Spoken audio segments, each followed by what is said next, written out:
You're getting ready for Max Hughes. How's training camp going? Training camp is good, man. I'm in great shape, great condition. I'm very, I'm refreshed. I feel good, and obviously it's no secret. I had a very big 1 year block with Lopez and Haney twice.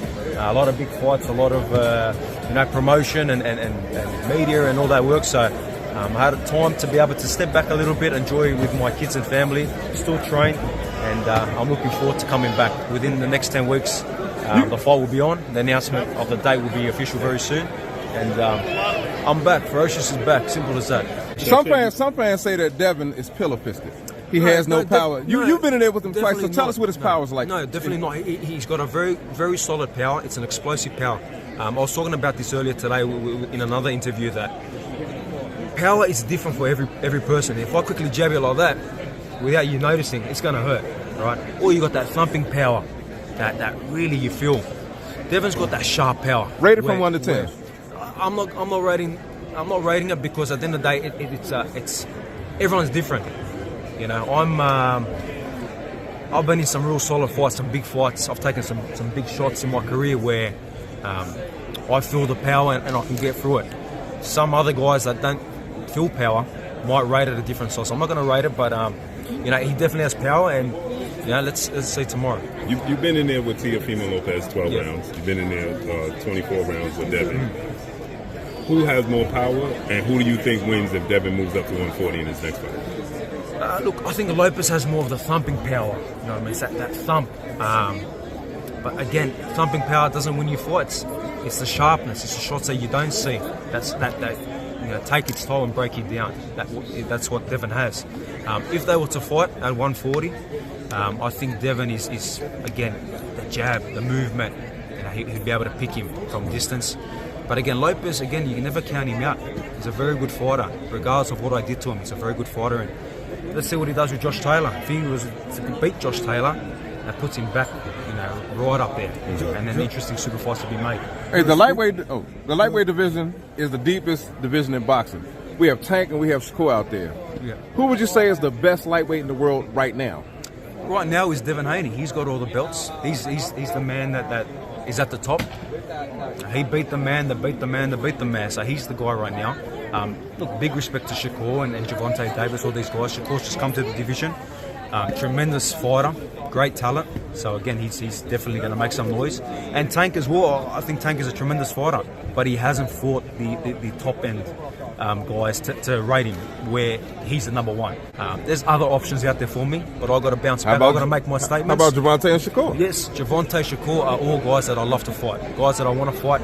And again, Lomachenko, regardless of what happens tomorrow, that is a fight that was supposed to happen, and a fight where styles make fights. I'd love to get on with Lomachenko. He's a big name. I've got a lot of respect for him as well, and definitely we can make that fight happen. What did you think about Tank's performance against Ryan last night? Very good performance. Good performance, smart performance, timed his shots, picked the moments. We saw Ryan coming in crazy in that round, round 2 when he dropped him. It was round 2, I'm pretty sure.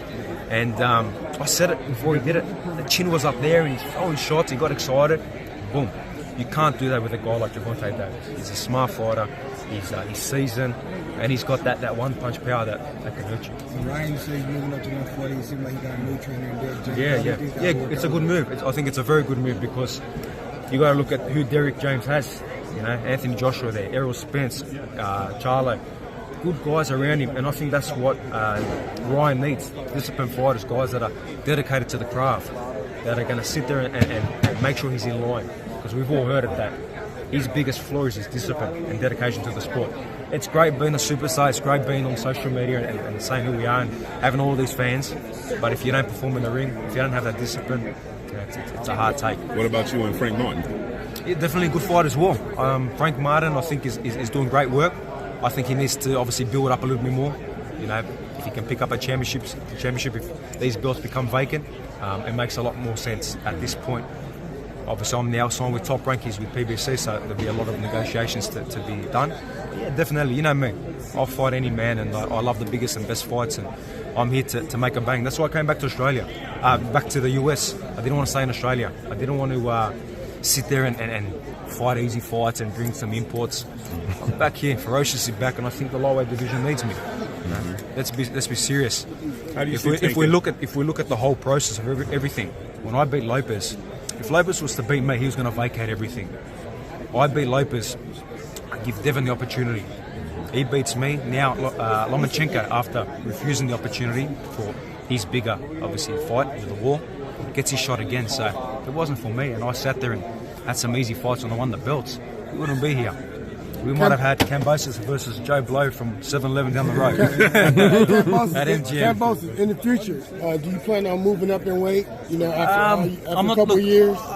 Yeah, possibly if it's a big fight there and it makes sense. And what's the highest? I think 140. I think 140 is look. I spar guys up to 154, and yeah, I'm Floyd not afraid to. Yeah, I'm not afraid to fight anyone at any weight. But I think at 135, I really want to win another championship. That's my motivation. That's my goal. I've said it a few times that I don't need to fight. I'm well off. I've made a lot from the sport. I'm fighting because I want to fight. I love to fight. I love this warrior mentality day in, day out. I'm disciplined. I've trained twice today already. I'm going to go train again 3 times today. I'm in Vegas. I should be partying. Should be having fun. I fly here. I don't eat plain food. I pack my own food. I get my wife to pack my food because I'm disciplined to the game. No matter how much has come, no matter how many belts at my house are there, no matter how many millions you make, I love this game. I love fighting. So, yeah, we'll see with the division. If the opportunities come up at 140, maybe a Lopez rematch at 140, maybe a Ryan Garcia at 140, we'll see. But for now, 135. Hey, how do you see Tank and Devin playing out? Again, another good fight. Styles make fights. Obviously, we've seen Devin hit before. I hit him with some good shots as well. He took them well. I think as you mature, you're able to take better shots. But again, Tank is a very explosive kind of guy. Styles make fights. It's hard to tell when they haven't fought. And look, who cares about the zero? I've been saying it so much. Who cares? If you want to see the best fights, as the media, you want to see the best fight. The fans want to see the best fights. So if we keep pushing these kind of fights and kind of forget, all right, he lost to him and he beat him and he beat him and he lost to him. Styles make fights, and who knows what's to come tomorrow and what's to come in the future. Yeah, to piggyback off what he said, how does Devin fare against like Tank and Shakur? Look, I haven't fought Tank or Shakur yet, so it's hard to give my analysis where I haven't fought them kind of guys. But I know how good Devin of a fighter is, how sharp he is, how well gifted he is with his feet and how he moves and the size he has, and able to just do the right things. The 1% is right. And change it up as well. One of my mistakes was I was always trying to be at 100%. That Manny Pacquiao style. I'm hitting the bag. I'm at 100%. I was hitting the bag and I put it up on my social media. And Devin actually reached out and he goes, one of the things that we saw when we were preparing for you is you're always at 100%. So we kind of break that rhythm. Slow it up, touch, get the hand out there, then explode. So I've learned these things and. That's what makes me a better fighter. That's cool. So Devin hit you up. Yeah. We're good, man. We speak, quite often, and it's all respect, it's all love, and it was cool that I think it was like a few weeks after I was back in the gym and doing my thing, and he reached out and he goes, "Champ, this is what I reckon. What we thought and what we saw. What do you reckon?" I said, "You know what? You're right, man. I'm gonna work it," and we started working it. What kind of statement are you looking to make versus Max Hughes? The statement I want to make is Ferocious is back. I'm here to show that I never left, regardless of the losses to Devin Haney. I lost to Devin Haney. I didn't lose to just nobody. Now, if I took an easy fight, a tune-up fight, and I lost, that's a whole different scenario. That's a whole different story. But I want to make a great statement. Take this guy out. He's a southpaw, so obviously there's a lot of good southpaws in the division. And it really makes a good statement with what I'm going to do. And I will do it. I'm very focused and very confident. And he's the guy that I'm zoning on, no one else. What message can you send to all your fans that are out there? Look, I appreciate the fans, the support from the fans, the support from, boxing worldwide. It's amazing to come here in Vegas and be stopped so much and to have all the media and so many people, excited to meet me and take photos. We were in LA when we flew in. It was 6 a.m, and I had about 30 photos. Police officers wanting our photos, which is cool, man. I'm a guy from Sydney. I've come from humble beginnings, but to be where I am right now, it's extraordinary. And I keep keeping it real. Keep who I am. Hey, before I let you go, let me get a couple of quick predictions from you. We have Inoue versus Fulton. Break down that fight. How you think it's going to go? Yeah, it's a good fight. Obviously, Inoue stepping up to another division.